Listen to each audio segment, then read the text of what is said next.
Tudo em paz. Tirando Ok.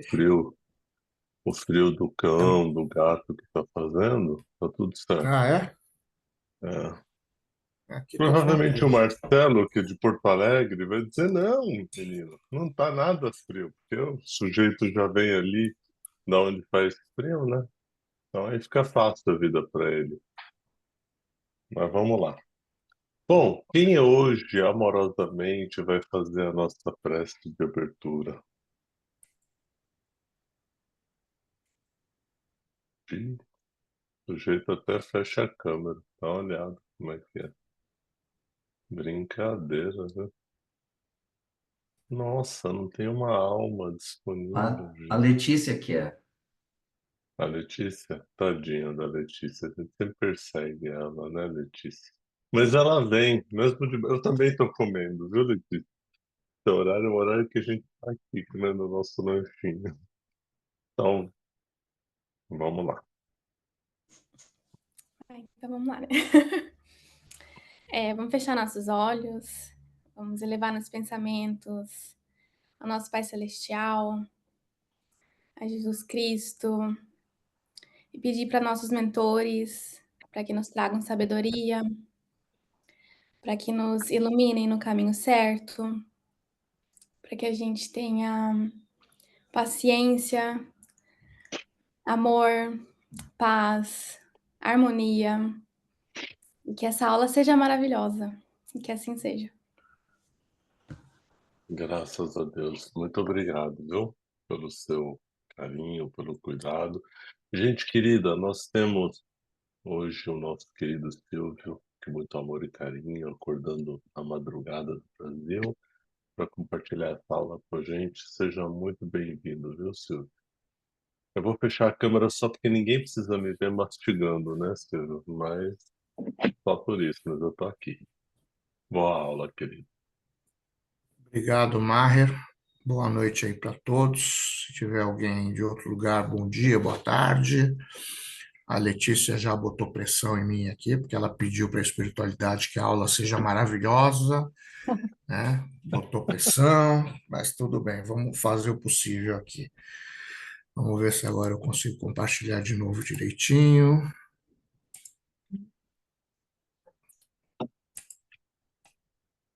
Deu certo, né? Ah, perfeito. Então tá, gente.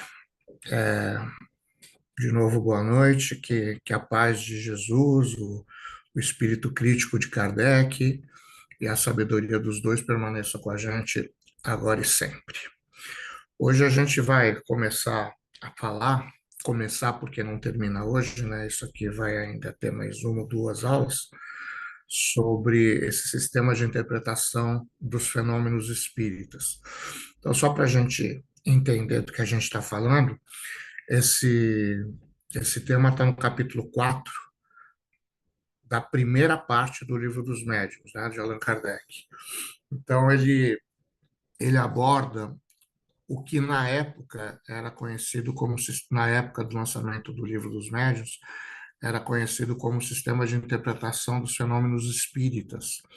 Então, Kardec analisa nesse livro, as diversas teorias que surgiram sobre eventos paranormais na época, e ele destaca aquelas visões das pessoas que não acreditavam nos fenômenos, as pessoas que tinham suas teorias para negar o fenômeno espírita de uma forma geral, né? Então, essa explanação de hoje, ela vai abordar apenas dos itens 36 a 41 desse capítulo. Deixa eu até ver aqui no Livro dos Médiuns quantos 44. Nós vamos ter 48, 50. Nós vamos do 36 ao 41.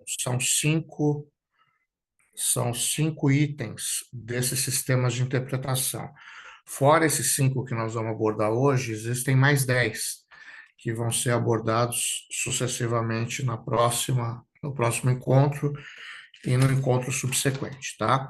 Então, provavelmente algumas coisas que a gente não vai ver hoje aqui como sendo os sistemas de negação, porque isso são sistemas de negação, a gente vai ver nos próximos encontros, tá? E além de mostrar cada um dos sistemas de interpretação, Kardec apresenta nesse capítulo as refutações a cada sistema. Por que que cada sistema que explicava o sistema dos fenômenos espíritas, ele não servia, ele não tinha fundamento para questionar. Mas vamos lá que passo a passo a gente vai entendendo mais ou menos o que Kardec tentava aqui. Então vamos lá. Os fenômenos espíritas surgiram.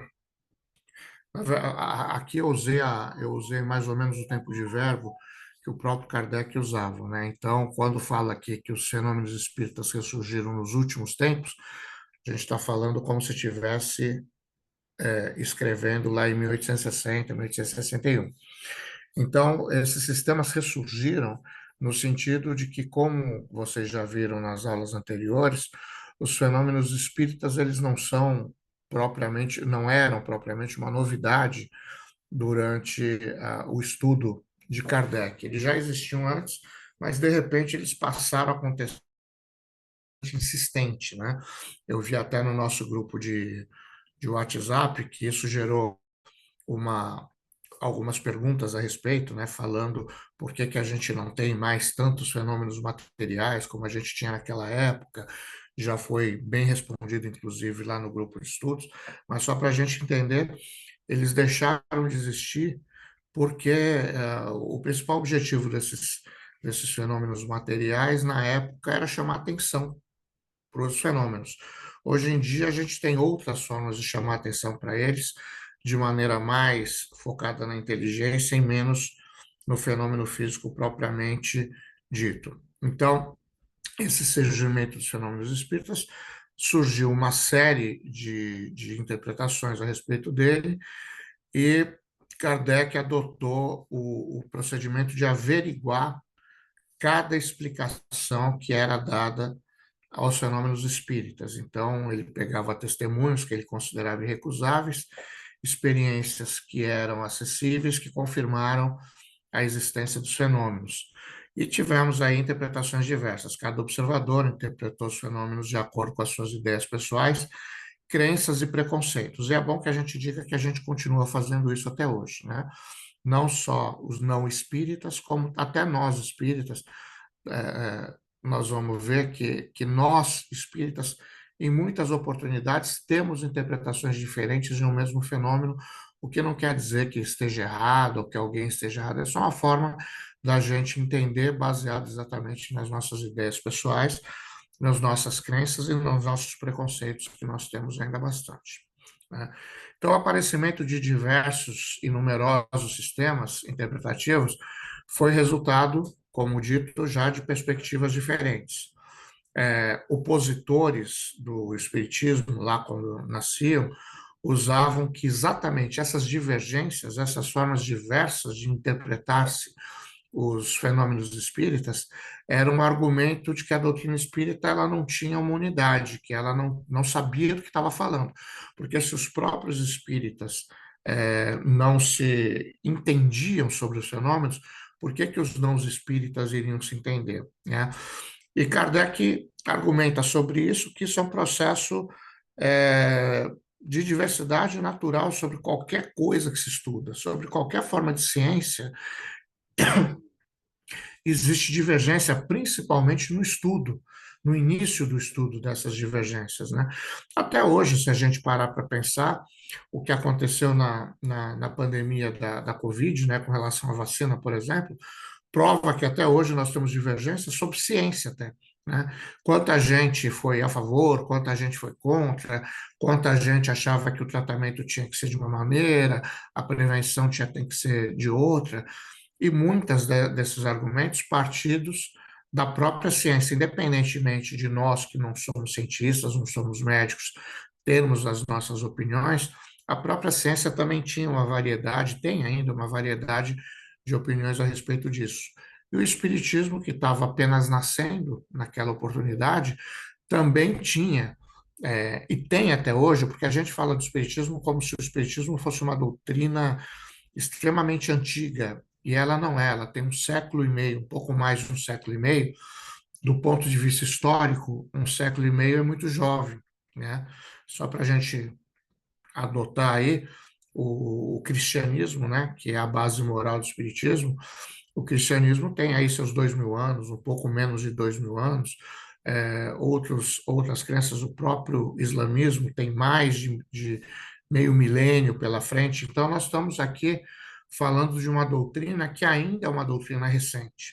Então, é normal, comum e até salutar que às vezes a gente ainda divirja a respeito dela, porque é através da divergência que a gente evolui.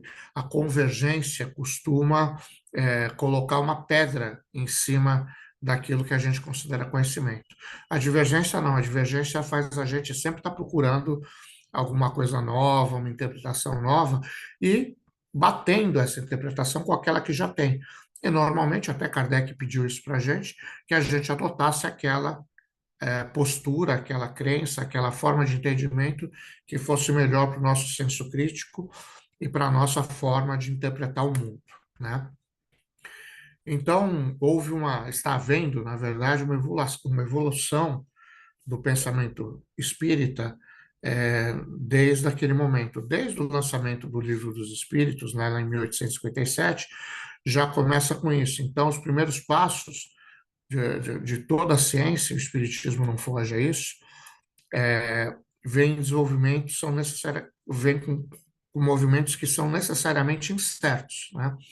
Então a gente usa o tempo para que a gente reúna e coordene os fatos, fixando aquilo que a gente considera uma orientação científica. Então, aos poucos, essa orientação científica vai se estabelecendo numa unidade. Então, à medida que os fatos vão melhorando, vão ser melhores observados, a unidade de opinião vai se estabelecendo em pontos fundamentais. O Espiritismo já tem seus pontos fundamentais, né? E é até por isso que a gente diz que ele é uma doutrina. Então, por exemplo, o Espiritismo ele parte do pressuposto, que já é um postulado, né, de que o espírito ele pré-existe antes da encarnação, ou seja, ele já existia antes de estar encarnado aqui, ele pós-existe a essa encarnação, ou seja, depois que nós morremos, ele continua existindo. O Espiritismo tem o postulado de que Deus existe, nós já tratamos disso, né, várias vezes. Ele tem o postulado de que nós evoluímos sempre. Ele tem o postulado de que essa evolução se dá em diversos mundos habitados, desde mundos espirituais até mundos materiais. Ele dá o postulado de que nós temos uma intercomunicabilidade entre esses dois mundos, o mundo material e o mundo espiritual. Não sei se eu pulei alguma desses postulados, mas se eu pulei algum, depois alguém vai lembrar aí. Mas nós temos esses postulados, né? E a gente pode dizer até que no caso do espiritismo, esse avanço tem sido extremamente rápido, né? Nós temos aí um século e meio de crença espírita em que a gente nota um crescimento bastante acelerado em relação a outras ciências que são mais antigas e que demoraram séculos, milênios, demoram até hoje um tempão para que a gente tenha os postulados bem definidos e bem aceitos. A natureza do espiritismo e torna ele mais suscetível à diversidade de opiniões inicialmente. Por quê? Porque o espiritismo ele parte já de opiniões. Quando Kardec chama a doutrina de a doutrina dos espíritos, ou seja, é um conhecimento que vem dos espíritos, está aberta a divergência. Por quê? Porque o fato de ser dos espíritos indica que cada espírito pode ter uma forma de pensar diferente. Então, se é uma doutrina de diversos espíritos, é da natureza do espiritismo uma divergência de opiniões inicialmente. E qual é a ferramenta que Kardec utiliza para que haja a convergência? É o método do controle universal do ensinamento dos espíritos. Esse método que está descrito lá na introdução do Evangelho segundo o Espiritismo, em que ele trata de que se torna postulado espírita aquilo que os espíritos nos trouxeram de forma universal, ou seja, vários espíritos de diversas formas, através de médiuns diferentes, em locais completamente díspares e longínquos uns dos outros, trazem os mesmos ensinamentos. Então, pela convergência das opiniões, Kardec, através da codificação espírita, foi traçando aquilo que a gente entende hoje como espiritismo, como a doutrina dos espíritos, né? Nós vamos tratar aqui, né, hoje, nas próximas exposições, basicamente, dos sistemas negativos dos adversários, né? Então, Kardec, como eu disse lá no início, ele propõe uma abordagem metódica, né? Primeiro dos sistemas negativos desses adversários, fazendo refutações prévias, né? O Kardec já menciona as refutações a essas objeções em obras anteriores, a gente vai falar disso, mas no próprio o Livro dos Espíritos, Kardec já refuta muitas dessas formas interpretativas dos não espíritas. E depois, quando ele escreve o livro O que é o Espiritismo, ele se aprofunda ainda mais nessas refutações. Então, para aqueles que estão iniciando o estudo, principalmente, é muito aconselhável, de vez em quando, voltar lá no Livro dos Espíritos e ler um pouquinho sobre as refutações que Kardec apresenta ali. E eu diria mais, aqueles que ainda não leram, leiam o que é o Espiritismo, essa pequena brochura está disponível na internet já de forma gratuita há muito tempo, porque lá ele trata basicamente de refutar os sistemas negativos dos adversários, né? Kardec se limita a lembrar os motivos em que se apoiam esses sistemas, tá? Então vamos lá. Categorias de fenômenos espíritas, apenas uma pequena recordação, né? Porque já foi dito isso aqui. Os fenômenos espíritas se classificam em dois tipos, dependendo da natureza e da origem dos seus efeitos. Existem aqueles efeitos físicos, que são fenômenos que envolvem manifestações materiais, como movimentações de objetos, né? Que são esses que têm rareado, né? Cada vez eles se tornam menos frequentes. E os efeitos inteligentes, que são fenômenos que demonstram inteligência nas comunicações como mensagens mediúnicas. Aqui cabe sempre um parêntese, que é o seguinte: quando a gente fala em duas categorias de efeitos espíritas, a gente não classifica, a gente costuma classificar as manifestações ou como efeitos físicos ou como efeitos inteligentes. Mas é bom que a gente perceba que não existe efeito inteligente sem que haja também alguma natureza de efeito físico relacionado a ele. Então, por exemplo, quando há o método da psicografia, o efeito é inteligente porque é o espírito se comunicando através do espírito do médium.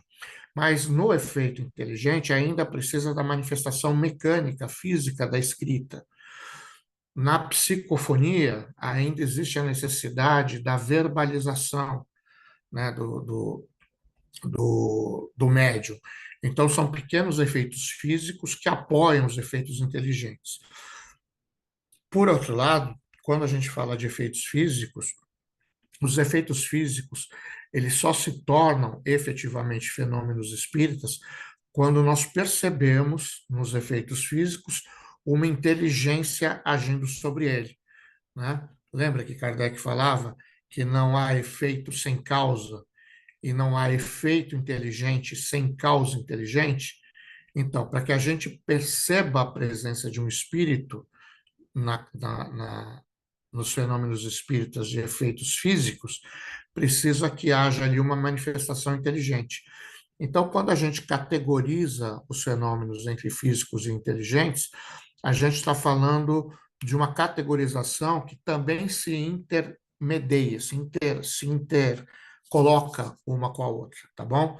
Só para a gente saber que não dá para a gente classificar uma coisa 100% de uma forma ou 100% de outra, tá bom? E aí começam alguns desses sistemas, né?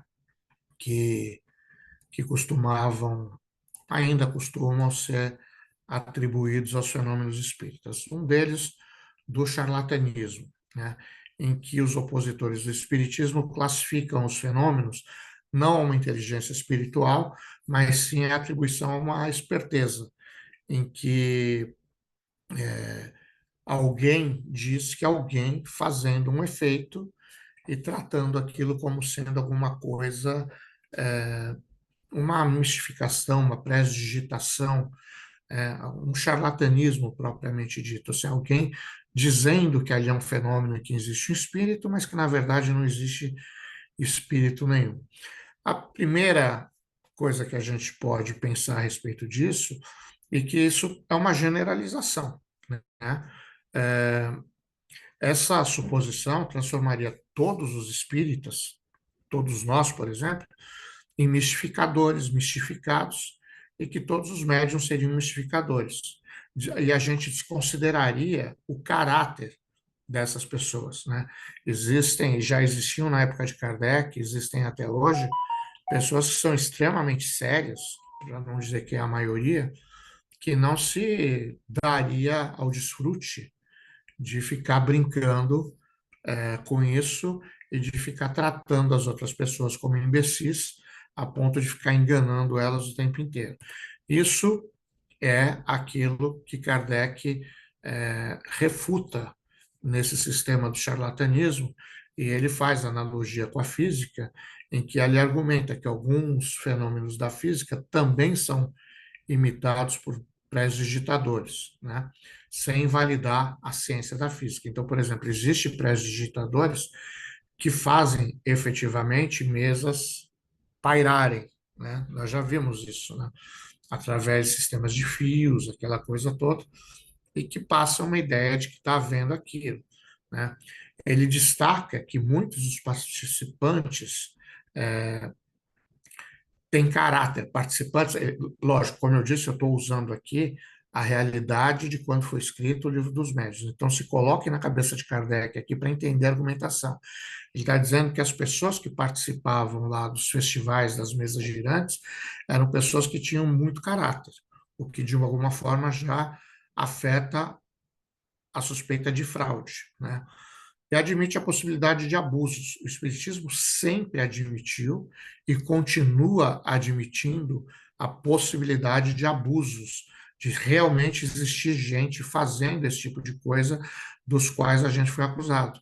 E é por isso que o Espiritismo é uma forma de pensamento muito séria, porque ele não diz que é impossível. Pelo contrário, ele diz que é possível, e por dizer que é possível, nós todos temos que ficar atentos o tempo inteiro para evitar que o espiritismo seja utilizado por pessoas que não sejam sérias, por pessoas que se utilizem de um fenômeno charlatão para se dizer passar por espírito. Então é por isso que a gente precisa, principalmente na questão da mediunidade, não aceitar tudo que a gente acha que é mediúnico como verdade absoluta, né? Tem outras formas de refutação aqui que Kardec vai usar, que vai aprofundar aqui um pouco mais nisso, por exemplo, essa do sistema da loucura, né? Em que os opositores dizem o seguinte: olha, vocês não estão enganando as pessoas porque vocês são pessoas ruins. É que você é autossugerido, você não tem muito senso crítico, então você se auto-engana, entendeu?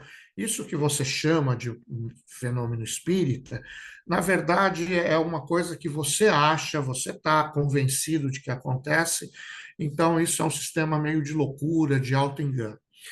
É uma evolução da negação, porque passa de acusar a pessoa de ser mau caráter, né? De estar sendo charlatã, apenas para ser uma imbecil, né?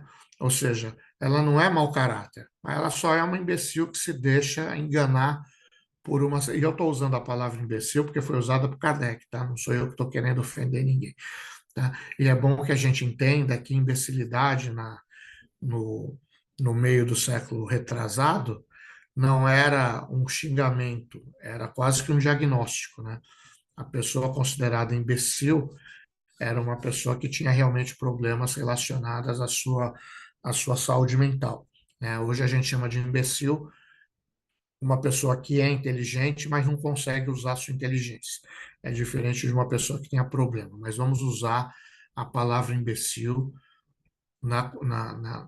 e como ela é interpretada lá no meio do século XIX. Né?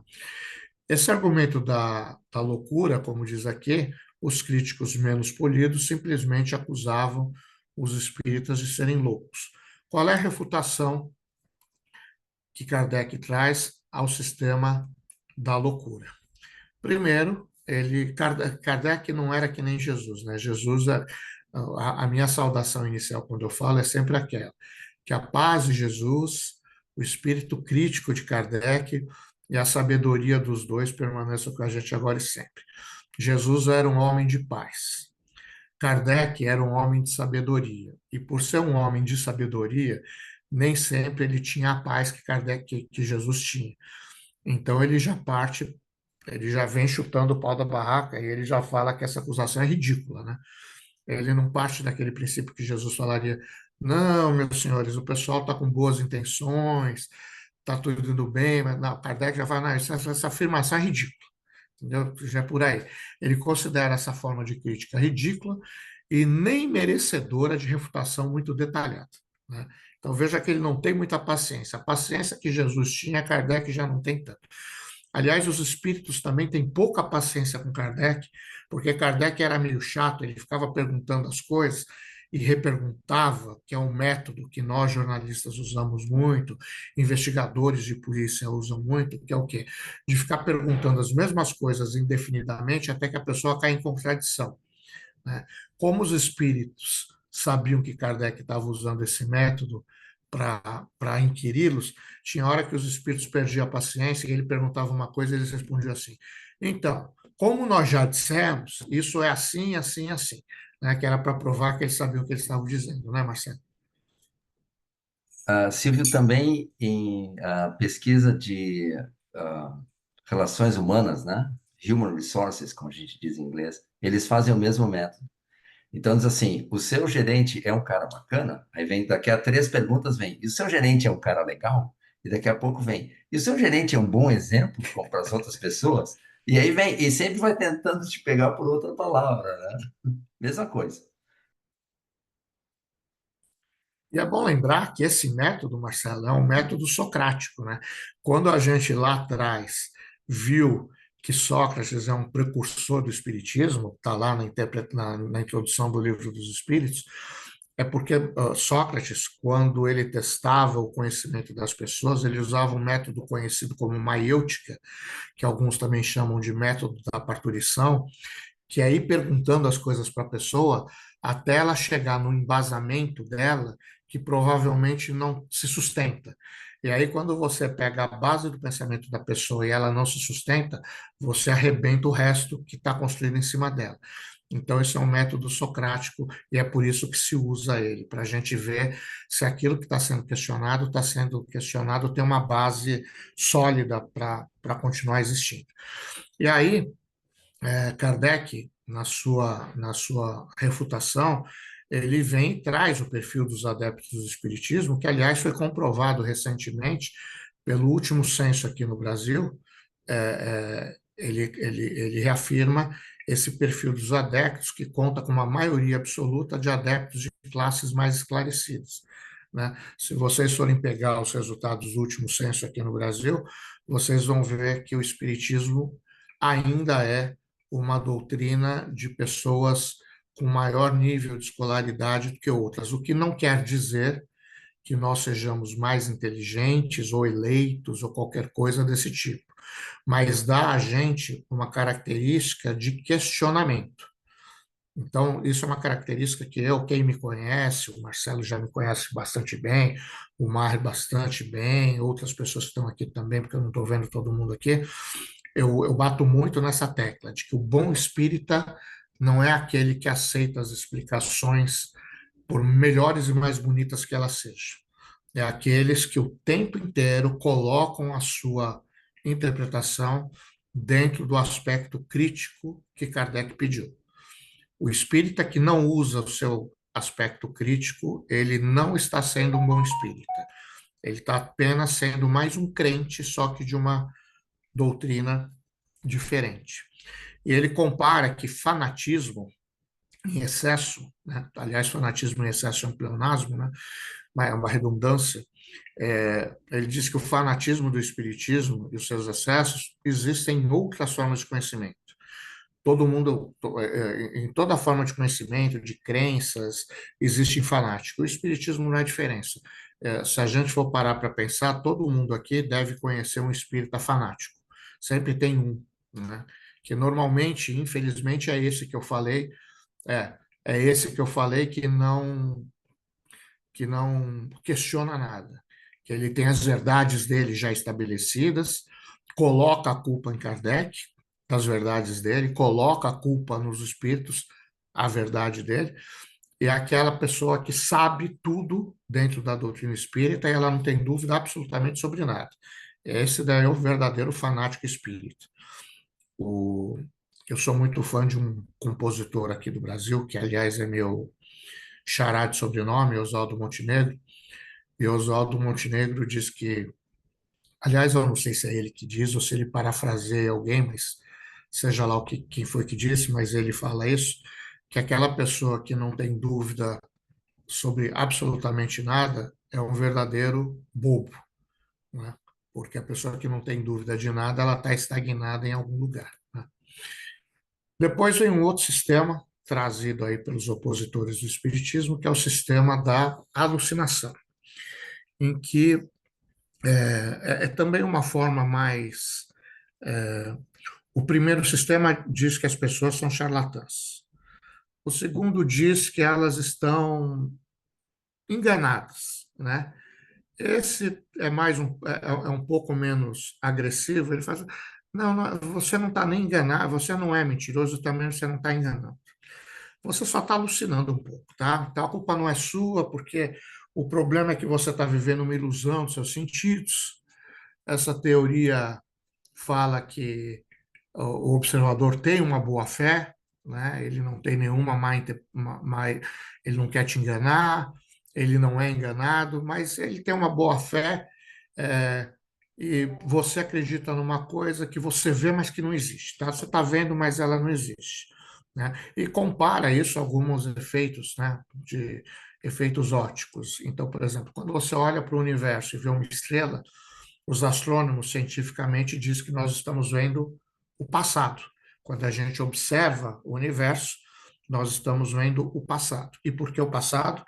Porque a gente vê a luz dos astros chegando ao nosso sistema ocular, nosso sistema óptico. Como a gente sabe que a luz não é uma vibração imediata, ela demora um tempo desde onde ela é emitida até onde ela é recebida. Então, essa luz que nós vemos no universo são de estrelas, algumas delas, que podem, inclusive, nem existir mais. O que está chegando agora para a gente é apenas a luz que ela emitiu há milhões de anos-luz atrás, e a gente está vendo isso agora. Então, isso é um sistema de alucinação, entre aspas, que não é, porque a gente já sabe o que é, que mostra que nós estamos vendo algo que não existe mais. Então, para esses opositores, o que acontece é que a gente vive uma alucinação de ver o que não existe. Evidentemente que pode também, nós espíritas podemos sempre estar também criticamente analisando se o médium não está vendo alguma coisa que ele está vendo que não existe. Mas isso está longe de poder ser utilizado como uma explicação do sistema dos fenômenos espíritas como os outros. Então, a refutação a esse sistema que Kardec traz para a gente, né, menciona que pessoas extremamente críveis, confiáveis, veneráveis até, testemunharam na época, por exemplo, a suspensão das mesas, passando por baixo delas. Vamos só lembrar uma coisa: quando a gente tem um show de mágica, de ilusionismo, né, normalmente nesses shows existe um palco, existe uma plateia. Às vezes, o ilusionista convida alguém da plateia para participar do evento no palco. Isso não quer dizer que a pessoa convidada seja efetivamente alguém da plateia, pode ser alguém plantada na plateia para participar lá. Ou o efeito é tão bem feito que ele chama alguém da plateia porque ele sabe que o efeito que ele usa ali não vai ser descoberto. No caso da verificação dos fenômenos físicos do espiritismo, acontecia o oposto. Eles pediam exatamente para as pessoas que questionavam o processo para irem participar dos eventos e fazerem todas as verificações que elas quisessem fazer, não eram proibidas de nada. Então, chegavam a amarrar as pernas das pessoas presentes nas reuniões, para que, caso alguma levantasse para fazer alguma coisa, as outras sentissem. Jogavam talco no chão dos locais das reuniões, porque caso alguém andasse, tivesse alguém andando, se passando por espírito, ficaria o rastro no chão. Quando uma mesa levantava, voava, eles pediam para a pessoa passar por baixo dela, passar em volta, para ver se havia algum tipo de enganação, e isso era repetido, e as consequências continuavam as mesmas, o tempo inteiro. Então, isso era passado a quem quisesse. Essas experiências eram colocadas à prova de quem quisesse. O próprio Kardec, é bom que a gente lembre disso, ele começou os estudos das mesas girantes, da tipologia, porque ele não aceitava as explicações que eram dadas. Então, ele participava dessas sessões de mesas girantes para refutar a existência do fenômeno. Até que chegou uma hora que ele falou: olha, eu cientificamente não consigo refutar. Então, é aquela velha história: quando você não consegue ser contra os seus inimigos, o melhor que você faz é se juntar a eles, né? E aí Kardec falou: olha, aqui tem alguma coisa, eu vou estudar, né? E ele argumenta que várias pessoas experimentaram o mesmo fenômeno simultaneamente e muito mais, vários fenômenos simultaneamente em locais diferentes, com médiums diferentes, com plateias diferentes, e sempre funcionou, né? E a última teoria que é colocada nesses sistemas que nós vamos abordar hoje, e depois a gente abre para a gente conversar a respeito, é essa teoria do sistema do músculo estalante, né?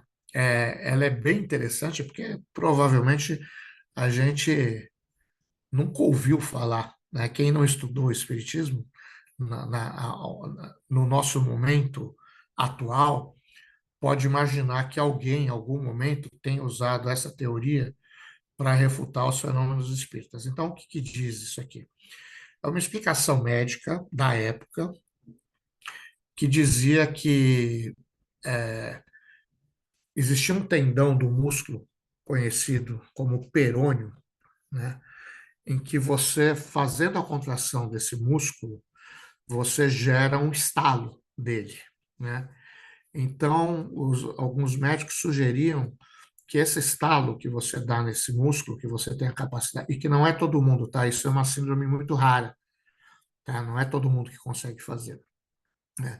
Então, que a pessoa estalava com o seu músculo e ela imitava uma manifestação de um espírito. Por quê? Porque a pessoa que manifestava fazia essa enganação, estalando o seu músculo. Como ela era uma pessoa inteligente, ela poderia dar aos estalos a característica inteligente que ela quisesse. Então, por exemplo, falasse A, B, C, D, E, F, e ela instalava, então era a letra F, e por aí vai.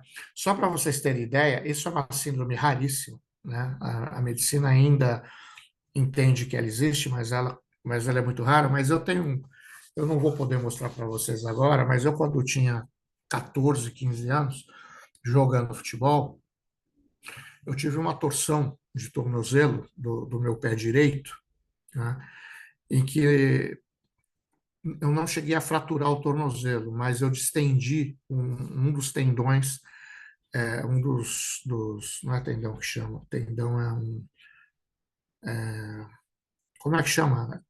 São tendões mesmo. Um dos Ligamento, tendões do meu, ligamento. ligamento, obrigado, querido. Desculpe. Ligamento, isso. Eu distendi um dos meus ligamentos do tornozelo e eu tive que engessar o pé por 60 dias. Acontece que eu torci esse tornozelo, eu tinha 14, 15 anos, durante um campeonato interescolar de futebol de salão. E o meu time continuou jogando sem eu estar, porque eu estava com meu pé engessado. Até que chegou uma hora que a gente chegou na fase final do campeonato e eu estava com o meu tornozelo ainda engessado. E o médico não queria tirar o gesso para eu poder jogar. E o meu pai não queria deixar eu tirar o gesso para eu jogar. E eu sentia que eu já estava conseguindo andar bem, porque eu andava naquela época, né? Eu tenho 60 anos, tá, gente? Naquela época, alguém vai falar assim: não precisa falar, Silvio, tá na cara, obrigado. Aí, naquela época, a gente botava um saltinho na bota de gesso e conseguia andar virando o pé com um saltinho de borracha. Então, eu falava, eu consigo andar, eu vou conseguir jogar. O que que eu fiz? Eu fui para a escola e, com a ajuda dos meus amigos, né? Sempre tem um amigo para fazer bobagem com você. Eu cortei o gesso e tirei o gesso. E fui jogar. E joguei. Com o tornozelo inchado, doendo pra caramba, joguei, ganhamos, não por minha causa, evidentemente, porque eu não aguentei correr mais de 5 minutos e já saí do time, mas a gente acabou sendo campeão. E eu fiquei com uma sequela que eu tenho há 45 anos, que é quando eu mexo o meu tornozelo, ele estala. Então, eu não tenho a síndrome do músculo estalante, mas eu tenho a síndrome do esqueleto estalante, né? Então, ele estala. Se eu quisesse fazer uma pré-digitação numa sessão espírita, eu conseguiria, mas eu não faço. Acreditem em mim. Até porque, como já foi debatido aqui, inclusive no grupo de WhatsApp, né, hoje em dia nem tem tanto efeito físico assim para a gente poder ficar enganando os outros com ele. É Então, o, é essa o, é o esqueleto crocante. crocante, isso. Aliás, vocês não estão vivendo isso, mas assim, conforme você vai ficando mais velho, eu estou casado, né? Mas eu passei uma época já com meus quase 50 anos solteiro, né? E aí você saía para balada, Marcelo, né? Você sai para balada com seus 48 anos, você já sai com uma certa idade. Aí eu costumava dizer que você vai para a balada dos monstrinhos creque-creque, porque quando, eu não sei se vocês lembram disso, mas tinha um biscoito aqui no Brasil que a publicidade dele era feita com os monstrinhos creque-creque, exatamente porque os biscoitos eram crocantes. Eu falava assim, quando você chama atenção numa balada com mais de 50 anos, quem está te olhando são os monstrinhos creque-creque, porque elas viram o rosto assim e vai estalando toda a coluna cervical de quem olha, entendeu? Esse é o sistema do músculo estalante, entendeu? É isso que acontece. Nossa, de quem olha, né? E essa daqui é mais um daqueles sistemas que volta a ofender o espírita, dizendo que ele está mistificando, né? A refutação desse sistema do músculo estalante, que é uma raridade, como eu já disse, de uma habilidade que não é todo mundo que possui. Mas esse sistema, ainda que a gente fosse levar a sério, ele não explicaria as vibrações de objetos que estão distantes, né?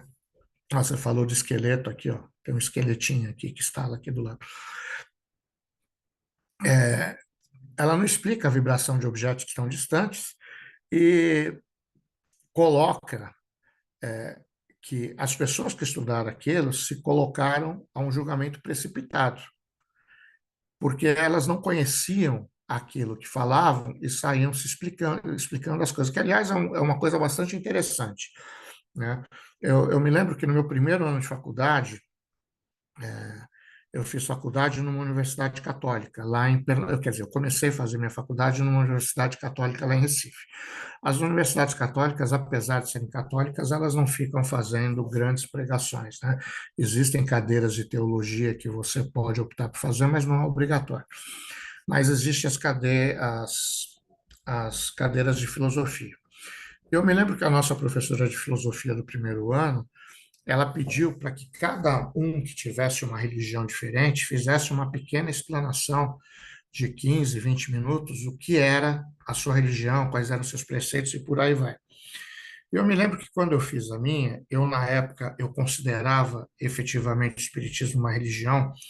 Hoje eu considero o espiritismo uma religião, mas eu tenho diversas coisas a discutir a respeito da visão da maioria dos espíritas que consideram o espiritismo uma religião e que tratam o espiritismo como só uma religião, né, e não como uma forma religiosa de pensar.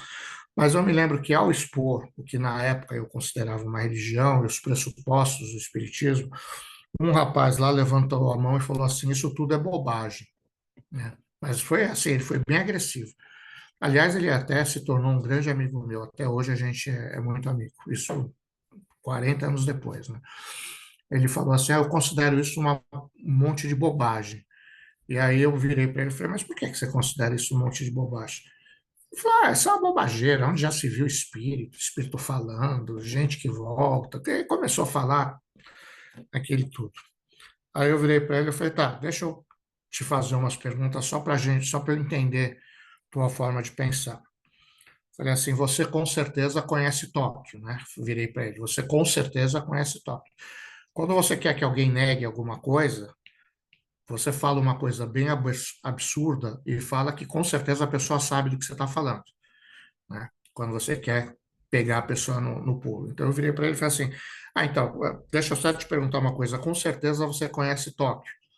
Aí ele falou: Não, da onde você tirou que eu conheço Tóquio? Nunca fui a Tóquio, não sei como é Tóquio, eu não conheço Tóquio. Eu falei: Então, você não, você não conhece Tóquio, então você sabe como é que funciona o sistema de endereçamento das cartas no Japão, né? Eu não sei como é hoje, mas há 40 anos atrás, no Japão, em Tóquio, você não endereçava uma carta à pessoa, você não colocava que a pessoa mora na rua tal, número tal. Não era assim que funcionava. Você escrevia assim: Eu quero que essa correspondência chegue à pessoa tal, que mora perto do supermercado tal, ao lado da farmácia tal, e os carteiros achavam a pessoa. É filho de ciclano. Pelas referências, as pessoas achavam. Em muitos lugares do mundo, isso é utilizado até hoje. Aí eu virei para o cara e falei: então, como você sabe, em Tóquio, as cartas são endereçadas dessa forma. E o cara perdeu a paciência comigo. Falou: Pô, você está tirando da minha cara? Primeiro você me fala que eu conheço Tóquio e eu disse para você que eu não conheço Tóquio.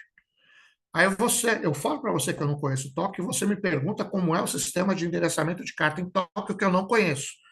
Eu falei: Mas eu pensei que mesmo sem conhecer, você pudesse dizer para mim como é que funciona. Não, eu não tenho como te dizer como é que funciona. Eu falei: Engraçado, porque você acabou de dizer para mim que você não entende nada de espiritismo, mas você está dizendo que ele não funciona, né? Você está dizendo que não funciona. Então, caramba, que pensamento é esse que você não conhece uma coisa e refuta a coisa sem conhecer? Até para refutar as coisas, nós precisamos ter conhecimento. Não basta a gente simplesmente não acreditar. Então, quando alguém fala para a gente alguma coisa que na religião dela aquilo é normal, não basta a gente falar: Eu não acredito nisso. Tem que ter um sentido. Isso faz parte do pensamento crítico de Kardec, faz parte daquilo que ele pede para que a gente elabore sempre, né? Essa primeira parte, vou até interromper aqui, essa primeira parte acaba exatamente nessa refutação.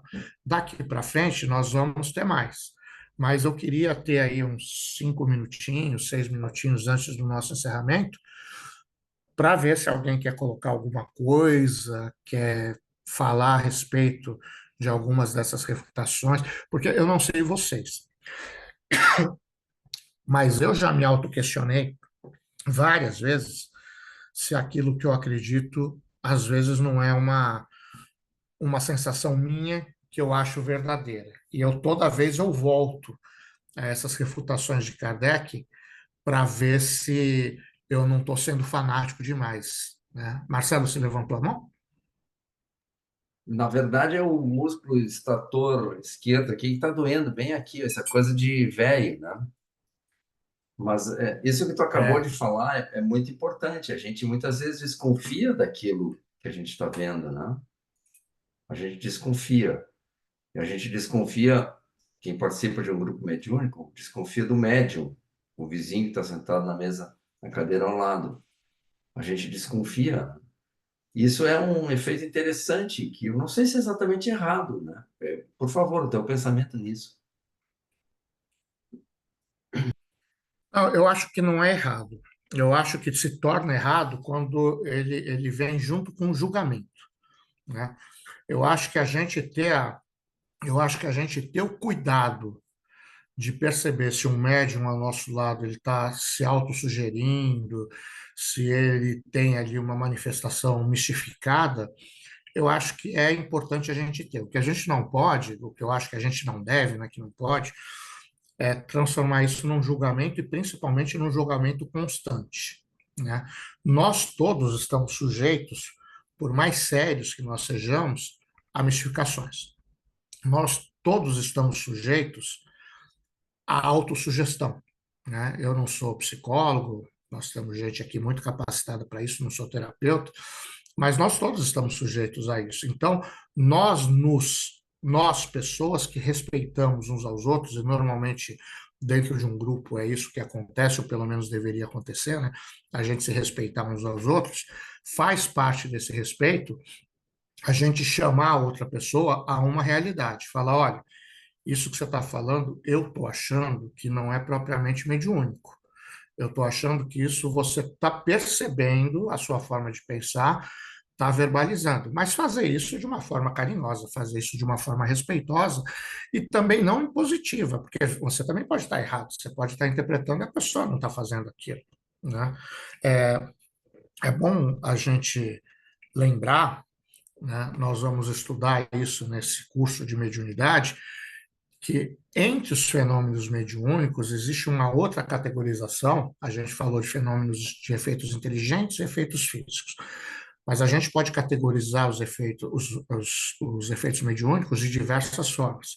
Entre essas diversas formas, a gente pode categorizar os efeitos espirituais, né, os fenômenos espirituais, em duas categorias também: fenômenos espirituais mediúnicos, em que a pessoa é intermediária entre um espírito e o plano físico, e pode categorizar também os fenômenos espirituais em fenômenos anímicos. O que são fenômenos anímicos? São fenômenos que ocorrem quando o seu próprio espírito, por exemplo, eu estou aqui, eu emancipo o meu espírito, eu desdobro o meu espírito, ou seja, eu volto, o meu espírito volta à espiritualidade, e esse meu espírito, retomando muitas características dele enquanto espírito, se manifesta através do meu próprio corpo. É como se eu fosse médium de mim mesmo. Isso é um fenômeno anímico. O fenômeno anímico, em boa parte muita gente do movimento espírita considera o fenômeno anímico como alguma coisa enganadora. Ah, isso aqui é animismo. Então usa o fenômeno anímico até como uma coisa negativa. E ele não é. Ele é só mais um fenômeno espiritual, em que o espírito comunicante é o próprio espírito do médium. Mas isso não quer dizer que ele esteja trazendo apenas a sua forma de pensar. Ele está trazendo a sua forma de pensar livre da manifestação física do seu corpo. Então, ela é tão crível quanto a mediúnica, Maher. É, eu acho que foi tão legal esses aspectos que você trouxe, mas eu fiquei reparando hoje que você estava me olhando de um jeito muito diferente. Era você ou era. Você estava estranho hoje comigo. Aconteceu alguma coisa? Que você está querendo me Maher, eu passar tenho a uma impressão que em algum momento mensagem? eu devo ter. Não sei, mas eu acredito que em algum momento eu devo ter me emancipado e o meu espírito deve ter recobrado a minha memória espiritual, olhou para você e deve ter lembrado alguma coisa que você aprontou comigo em encarnações passadas para você ter aparecido nessa aqui. Então, pode ser isso. Pode ter sido, não? Olha que interessante. Eu trouxe um princípio aqui, Silvio, que é o princípio natural do ser humano, que é o princípio da persectoriedade. E ele não é É, negativo, ele não é necessariamente negativo. Eu cismei que você e o Elias estavam acumulados contra mim hoje e eu percebi pelo jeito. O Elias com esse sorrisinho, eu tenho certeza que ele escreveu alguma coisa para você. Se isso acontece no mundo encarnado, eu pergunto para você, por que que não pode acontecer no mundo com os desencarnados, né? Eu acho que é legal você trazer isso, porque eu sei que você bate muito nessa tecla. Seria legal para a gente expandir um pouco mais. você diz de acontecer no mundo encarnado sem a presença espiritual, é isso? Tem a presença espiritual, que eu já começo. Assim, a gente, é que assim, né, Maria, a gente, eu não sei vocês, mas eu parto de alguns princípios de que nós somos espíritos, né? Então, Uhum. eu parto do princípio que todo fenômeno espiritual ele acontece no plano carnal entre encarnados. Porque, veja bem, quando você fala, por exemplo, de obsessão, quantos de nós não vivemos processos obsessivos encarnados, né? O tempo inteiro, né? Processos de adoração encarnados. Por exemplo, agora, o que que nós estamos fazendo aqui? Eu estou influenciando vocês. Alguns mais, outros menos. Alguns achando, falando, ele acha que está me influenciando, mas não está me influenciando em nada. Outros falam, nossa, esse cara é sensacional, né? Não, não deve ter ninguém aqui achando isso, mas às vezes tem um lunático que fala, nossa, esse cara é sensacional. A gente está num processo de interação que ela acontece tanto na espiritualidade quanto entre nós encarnados. Não tem nenhum problema com relação a isso. E entre nós encarnados, nós não temos esse senso crítico de ouvir a outra pessoa e questioná-la. A gente tem que ter o mesmo senso crítico quando vem da espiritualidade. O fato de um espírito, né, desculpa a redundância, estar desencarnado, né, não significa que ele tenha virado um Schopenhauer da vida, um Einstein da vida. Ele não virou a pessoa mais inteligente da criação. É por isso que eu falei, quando Kardec deu o nome a essa doutrina de doutrina dos espíritos, ele já colocou a divergência em pauta. Ele colocou a divergência em pauta. Porque quem é que vai achar que todos os espíritos têm a mesma opinião? Não tem. Eles não têm a mesma vivência, como é que podem ter a mesma opinião? Né? Então, não sei se foi isso que você perguntou, Mari, mas foi o que eu entendi. É tão óbvio que chega a ser triste, né? Atenção, 3 pessoas vão ter 4 opiniões. E aí é tão rico a gente ter essa diversidade de opiniões, né? Eu acho tão triste quando o meu ponto de vista tem que ser imposto ao outro, né?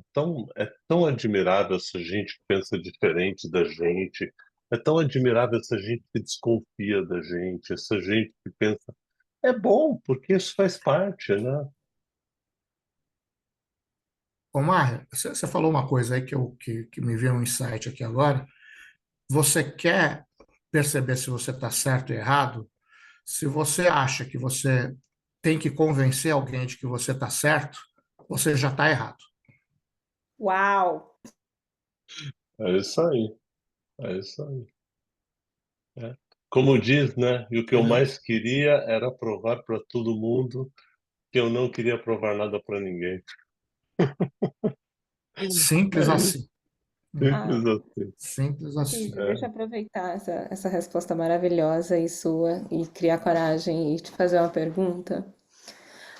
Assim, né? Eu acho que isso que você falou do caráter do médium, eu acho tão legal isso, porque na verdade dá para ver na mesa mediúnica, né? Que muitas vezes a gente tem tanto medo de estar no processo anímico, de não querer, é tanta preocupação e não querer enganar ninguém, não querer ser mau caráter, que a gente cala a boca na hora, né? O espírito está lá falando, né? Quer escrever, você fala, não, peraí, não sei, não sei, não sei. Então é justamente o movimento contrário, né? Assim, a gente não tanto não querer ser mau caráter que a gente prende a manifestação, né? Até na hora que chega o negócio arrebenta mesmo e vai. Aí eu achei interessante essa sua reflexão, porque assim, quando ele está falando dos sistemas, Eu sei que é por causa da época, né? Tem essa coisa da época, claro, e eu levo isso em consideração. Mas, assim, enquanto médium, uma coisa que eu me pergunto muito é essa coisa da influenciação, que, sinceramente, até então, né, nenhum da resposta aos sistemas conseguiu, assim, 100% me acalmar nesse sentido, né? E daí minha pergunta. Eu fico me questionando assim, poxa, eu leio tanto sobre espiritismo, eu vejo tanto, eu falo tanto sobre espiritismo, eu estudo tanto sobre espiritismo, eu fico tão nessa realidade do mundo espiritual que às vezes eu tenho que me perguntar realmente, enquanto cientista, entendeu? Assim, será que eu não estou, de uma certa forma, me auto-influenciando? Não por mau caratismo e não por falta de estudo, mas muitas vezes por tanto estudo, sabe? Por tanta dedicação. É isso aí. Assim, como resposta, eu me conhecendo e conhecendo a natureza dos fenômenos, eu sei que não. Mas dá para ver que tem uma margem de discussão nisso, você entende? Assim, porque eu sei quando acontece, acontece mesmo, mas, poxa, dá para você se perguntar isso, sabe? Se você pudesse dar algumas palavrinhas, acho que você entendeu onde eu tô chegando. Entendi, entendi. Eu vou usar até uma diferença de duas palavras muito parecidas para a gente entender do que você está falando. Nós espíritas, quem não é espírita principalmente, nós temos uma característica de chamar o espiritismo, às vezes, de kardecismo, né? Muita gente fala, você é espírita kardecista? E aí a gente até fala que é, porque senão você tem que dar uma aula para a pessoa entender que não existe kardecismo, né? Então você até fala para ela, não, sou, mas... E para aqueles que não sabem disso, só para entender, não existe kardecismo, porque quando Kardec criou essa doutrina, ele deu a ela o nome de espiritismo ou de doutrina dos espíritos. Por quê? Pelo seu caráter universalista. Então ele disse o seguinte: essa doutrina não é de uma pessoa, ela tem um caráter universal, ela é dos espíritos. Portanto, não existe nada mais anti-espírita do que se chamar kardecista, porque você está negando o que Kardec pediu para não fazer, ou seja, personificar em alguém, no caso dele, uma doutrina. Então, quando a gente usa a expressão kardecista, e nós usamos muito, é mais para aquelas pessoas não iniciadas entenderem do que nós estamos falando. Mas ela, para nós, a gente deveria aos poucos parar de usar. Agora, existe uma expressão muito parecida com kardecismo, que é kardeciano, né? E esse seu pensamento, Mima, é um pensamento kardeciano, em que você adota o método de Kardec. Aí não é a doutrina, é o método. Então, o método de Kardec faz com que as pessoas sérias se questionem o tempo inteiro. Então, isso daí não tem nenhum problema, desde que você também não se julgue uma fraude o tempo inteiro, né? Se você não se julgar uma fraude o tempo inteiro, você julgar em alguns momentos que aquilo pode estar passando um pouquinho do limite, que aquilo pode não ser o que você está pensando, isso é um método que Kardec pediu para a gente usar, que é aquilo que eu chamo que é o senso crítico de Kardec. Kardec pediu para a gente usar esse método o tempo inteiro. Então, para mim, não tem nenhum problema de nós sermos kardecianos. Eu prezo por todo mundo que preza pelo método de Kardec. Eu não sei se respondi, mas Não, tá ótimo, valeu, é é isso. por E aí. como a gente já avançou aqui um pouquinho, vocês fiquem à vontade se achar que já está na hora. Para mim está tudo bem, mas se vocês acham que já está na hora de encerrar, fiquem à vontade. Então vai aí, Silvio. Encerra pra gente aqui você mesmo. A gente fazer esse fechamento, tá bom? Tá bom. Então vamos mais uma vez. Eu sempre agradeço muito a oportunidade que a gente tem, que eu tenho. Agradeço muito por mim a oportunidade que eu tenho de estudar. A gente aprende que quando pedem para a gente falar a respeito de um tema, é uma oportunidade grande que a gente recebe de aprender e não de passar em aprendizado. E eu gosto muito de agradecer essas oportunidades que nós temos de nos encontrar, ainda mais eu poder me encontrar com vocês aí do outro lado do mundo, fazer parte dessa comunidade tão bonita que vocês criaram e mantêm aí, pedir à espiritualidade que abençoe muito esse trabalho, que mantenha esse trabalho forte como ele vem sendo, que ele traga mais pessoas que precisam conviver com vocês, que precisam conviver com a gente, que isso se repita, que isso se multiplique e que cada um de nós consiga tirar dessa oportunidade o melhor para si, o melhor para sua família, e que essa espiritualidade traga para a gente sempre muita paz, muita tranquilidade, muita sabedoria, muito senso crítico, para que a gente possa sempre ser uma grande irmandade. Que Jesus nos abençoe a todos e que a gente consiga transformar desse pequeno ponto de luz uma luz que vá para outros lugares e outras pessoas. Que assim seja. Amém. Muito obrigado, viu, Silvio? Obrigado mesmo pela aula, obrigado a todos pela participação. Eu que Semana agradeço muito vocês, queridos. Semana que vem estaremos juntos aí. Qualquer dúvida, pergunta, podem fazer lá pro Silvio que ele responde pra gente aí, tá bom? Se aparecer mais alguma coisa. Beijo, gente querida. Ficam com Deus. Só não me cobre a cabeça de Jesus. Eu sou meio chato que nem